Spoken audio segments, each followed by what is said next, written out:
Okay, so the last part of our enzyme series looks at enzyme regulation.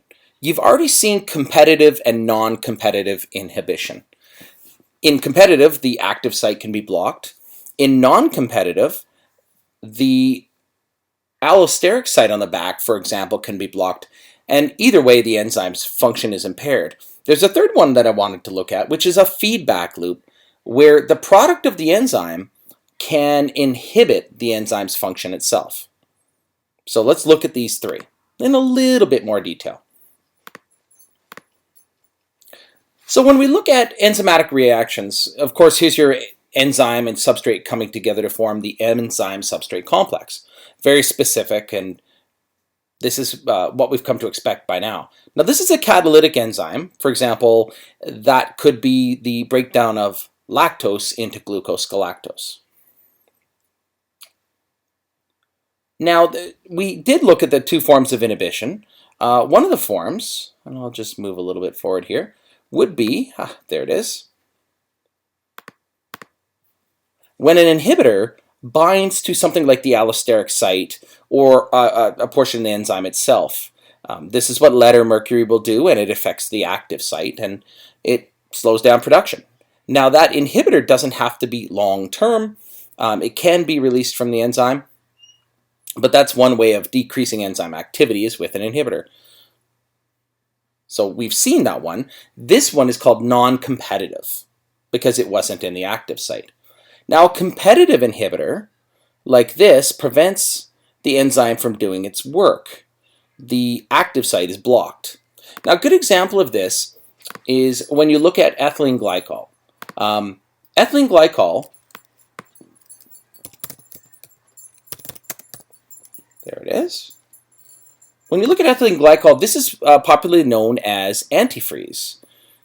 And ethylene glycol, there it is. Now, ethylene glycol, access denied. Let's just go to a full-size picture. Okay. Ethylene glycol itself mimics it mimics properties of sweetness. It tastes very sweet to animals, and they'll consume it, and it's an enzyme poisoner. Now, ironically enough, this tries to interfere with the same enzyme that will break down most alcohols. The problem with ethylene glycol is it poisons the enzyme so heavily that the enzyme itself can't function. So this is if you look at antifreeze, right? The traditional forms, much older, that had ethylene glycol in it, like this, antifreeze, this sort of green fluid, was very attractive to pets, and if your pet consumed this, it was a sort of a nasty, horrible death as their enzymes were affected. This is exactly what would happen here. Is ethylene glycol would block the active site, and this enzyme was no longer able to do its job. So it was, in many cases, fatal. And ethylene glycol, or antifreeze, is a competitive inhibitor.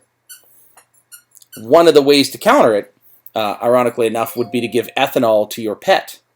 And that ethanol would compete for this active site in the enzyme alcohol dehydrogenase is the one specifically that's the problem. And alcohol could compete for that site, and potentially the enzyme wouldn't be poisoned as readily. You could try to get your pet to the vet and institute some medical intervention, to say the least. The inhibitor in the active site doesn't have to be full-time competitive. Okay, that's sort of the major point. So there's an active site inhibitor in our second case.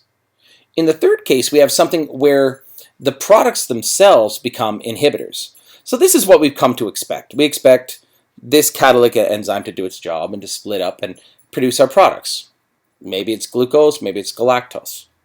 Now, I'll just put this on fast forward. If you watch, let's move this forward a little bit. As more product is formed, you'll notice that some of the substrate pieces themselves, they can become distractions. They can bind partially to the active site, and that can become a little bit of an issue.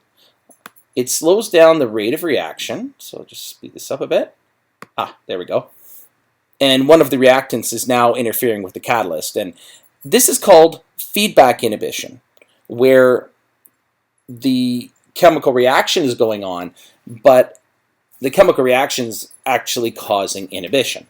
It's a feedback loop. It's how you slow down the function of the enzyme. Just see the inhibition here. It's a smart way to regulate the enzyme. Once the enzyme has done its job, there has to be a point at which you say, well, it's done. Let's slow down this chemical reaction, and the products can actually do that. So we call this feedback inhibition. I wanted to keep it short and sweet, folks. That's the third form of enzymatic inhibition, and we covered 3. Specifically, competitive active site inhibitors, non-competitive, where they sneak into, well, either the allosteric site or they bind like lead to the enzyme and they interfere with its job and it can't do what it did before. And then there's feedback inhibition, where a nutrient itself becomes sort of like a built-in off switch. Okay, folks, thanks for listening. Short and sweet. We'll talk to you again. Thanks, and bye.